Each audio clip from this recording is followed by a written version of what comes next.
Alakira Muhammadu, Alakira Mamadu Nyomada. Alakira Muhammadu, Alakira Mamadu Nyomada. Alaka kishi ni nema chama jide, alakira moruka naso dungo. Alaka kishi ani nema, alako chama jide, alakira baka naso dungo. Alaka kishi ani nema chama jide, alakiraka. Nintanga tudungaiwa. Kwana afmala kadi korolene ba fongo Allahumma salli ala sayyidina Muhammadin wa ala ali sayyidina Muhammadin wa sallim. Allahumma salli ala sayyidina Muhammadin wa ala ali sayyidina Muhammadin wa sallim.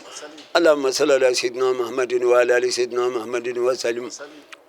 Tebe sirfula mala barakallahu mba foka barkada. Sirfu ka teleso min dan nyande nya dugo kuloka.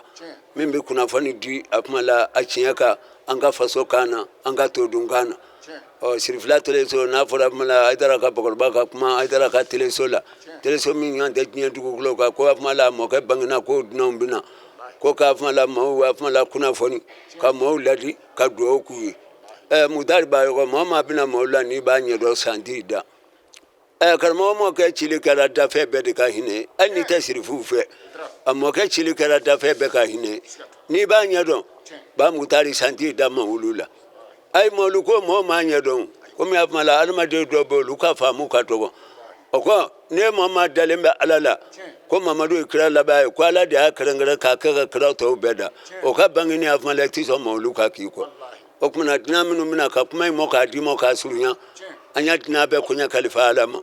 mama bina moluka afmala bangoni jangina buya ankara mo fe anya be kunya khalifa alama dinani dugulebe ab mo ko ka ru ni dina ambe kunya khalifa le do alama mama bulo be bare no afmala ni bana bila ala ki ka bana kani karamo mi yara kara sababu mai ambe karamo go fo ka kunya khalifa alama na ka dembaya anamba nani tandi jara na dogonu ani sirvi madu afmala sirvi ba chani ana dogonu ambu be kunya khalifa alama bare ngono olude kara anjigi ni ba fe afmala ka don tuku kira so moko ni ba fe ka tuka barka tuku sira ko moko ni ba fe de ka mato de unda dinya kono ya kiyama ka ta kisi ka do aljana kono tuku kira so moko ngani yolu konya kana ka ika balo mafunyi ka balo bika shitana ka balo shitana kala ne kundo koi ga shida da shitana makosa ba mutare ala kana ga shidi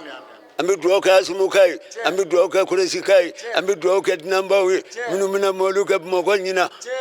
aya nyina sa datika sa mba fulani joli samba fula ani santani woro samba fula ani santani woro ala yo jirana ambe mawluko hukumu kono kamna amba ka du kono ya balundan tere morubo ko tata desera andara bako tere fana desera o mawlu abina ka mala ma milio chama de nya do dola ay no ma bakor ba sori bolo ya o kuma na ambi masafo ka masabarikada masamindo amala nati makanyu manchi no masafura ko barkada ambi karmo bayra na amala kanu babefo ambi suragata salimata fo anaka murbo jalo ani aise olumunu ya nyemogo ani jamana bisaba mimina mawlu kenyina o yele kelen farle mbaka fola murbo ma fenfon ngana famana ka to jamana bisaba kurare boro senegali boro aya murutane boro dakaru boro abidjan mala ngerbeta abidjan bala foya fo kongo barasani mala zairi foya fo shini nunum bebinaya foya fo faransi nunum bebinaya foya fo alasiri dinya bebi nyansora mawlude kono nano o dinya be nyansora rosa hera bilibili be tare be bunya be mugutari ngami mi fo dinawe ni jama tara suruku ko baro de beki jantu ibulo fero ni tara ali maga engu mi mo ko sendru tige mutari o kuma na nabi mi fo dinawe beki jantu yerolo iki ka fe kolosi telefoni do ika wari do ni nana na ni tize kamera tabla mala bangela ika do biro mo ba kolosi ni mo ko be mine vitamine okmana ka kuma yin kunta la surunya ka duoke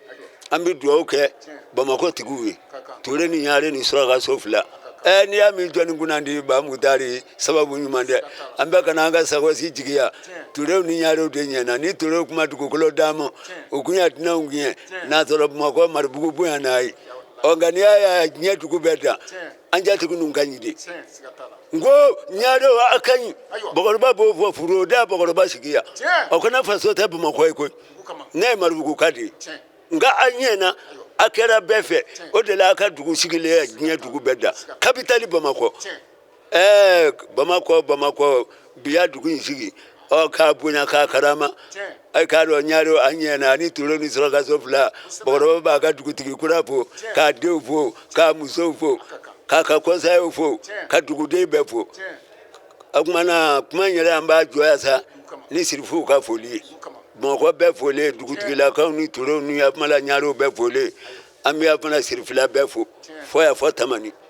onge anti nyunu ko de bajana to konu ani mulau ani segubaun anti nyina mashiko sirifla ambolu de ka punya kana kaya o ka karama kana kaya ka amba bilebile fo ala ka mangoro basita ngwani musa jamana basita danyanyi ni to so sabali dunge munyu dunge musomi aka ala ka to ala o de la dinga kile ya nyebeda usman madani hazara ikera be o aka busiye imaka be o na karamo ka busiye ma kira lo ngona karamo de bora kira lo nyanya bali alaka dani sanji ani ta karamo ka fe aka hera bi kasu ashida kinye karamo ka tle bole itise ko binde okmana kesru fufe ajnya binya la harabinya ni banuno ibi dogoya ikuna bikoya ibi ka jane medo ngundigi ay mo ka ti solo na do bogor babo fu ye ni ta kalama kana sirfu kontrole ni dona kira soma kontrole ni mamadu isona do kan ku sama fo baramandugu aye senda kira ka sona do maka modo fe kira magobe lawa akana ka ashidi okmana samem mimbina sangura ta alaka samiyaja alaka jago kalauson ka bagama lauson ka monika lauson teleso dimission na makoro mugutari nyini ka jama kunya khalifa alamu okmana ni mo nana mo bina bonya kono kasagina here ni bora tumutu ibora jene ibora korono ibora tlebi kana ni mo lu amala kana ke ka ba katana here yani dinya wuliche alaka na here bo anga jama ni kono yani dinya wuliche alaka na here bo du kono alaka amala la jeleson ambi baba na ka chedovo security mo ani basoro na ka mo ani baisa na ka mo olumunu ya ko barakela chema na musomo ani tobelikala na ba befo ka kuma joya kira fabiduru kama ba mutari alaka ni ndo omne kira babiduru kama babu ndari alaka ni ndo omne kira musoko ndo kama alimu kama basanga danisani kama denga kile kama denga minga usa denga miliari chami nwanti tama jinye duko koloka bi na karmogodo no majaye bogor bakar mogodo no jariye bogor bakar mogodo sirugami apmala kalake kadro ka korofo sirfu tay kulane ga kulane apmala gundo kundogona je nana bangi azumukani kulesika tamanika ka dangele tlefetle ay na da jori kuna apmala karoga ni balabila banabi kenya Usman Madani Haidara ko dandila isarabe ala bolo ala doni min dai ku iya misigi ba meleke ka to akoro na karmo emi ku che ka bu ka to ni koro ki ya dara borba bi fo ya ki barkada iya borba ke ka nye beda borba malangona markadi je umelo mo ko ya wana ba kamini morbo ba pangano nga kamini nga mala to ale ko nye be ando fo sapo be ko ajara ka borba so la kwanza ndi ngo sirvi kanu ndedu akona be fili ko ni bise ka ntaka ble ka posi kono onga korobo ni amla posi ngona posi bi fara aga to be nga sallallahu mamadu alakira mamadu nyomada alakira muhammadu alakira